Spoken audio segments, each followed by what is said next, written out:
The speaker begins by criticizing the modern portrayal of Karbala.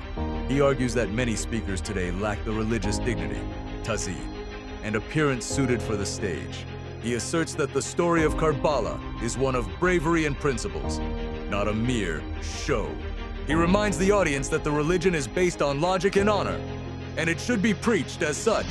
The account clarifies that Imam Hussein, R.A., was not alone. He was surrounded by his family. Significantly, the speaker mentions that Imam Hussein had 4 brothers with him in Karbala, including Abbas bin Ali, the famous flag bearer, Abu Bakr bin Ali, Omar bin Ali, and Uthman bin Ali. The speaker points out that the names of these brothers, named after the first 3 caliphs, are often omitted by some narrators, but they fought and died alongside Imam Hussein as princes of Islam. When the battle intensified, Hazrat Zainab, the sister of Imam Hussein, insisted that her sons, Aoun and Muhammad, go to the battlefield first, sacrificing them before her brother had to go.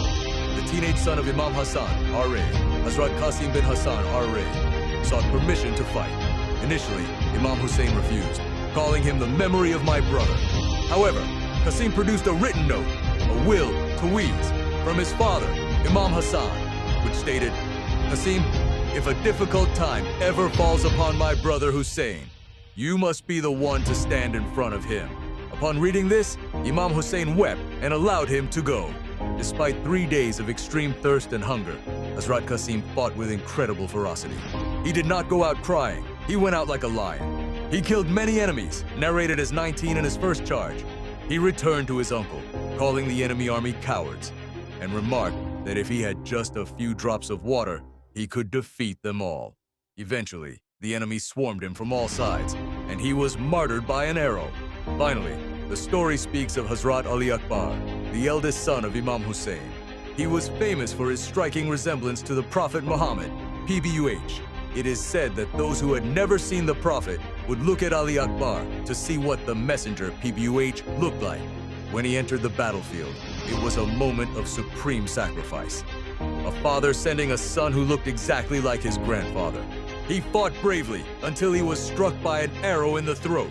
Imam Hussein rushed to him in his final moments and personally pulled the arrow from his son's neck. The speaker's core message is that the martyrs of Karbala were warriors of truth, not helpless victims. He encourages parents to tell these stories to their children to instill bravery and fearlessness, noting that listening to the legends of Ali, R.A., and his descendants removes the fear of worldly things from a person's heart.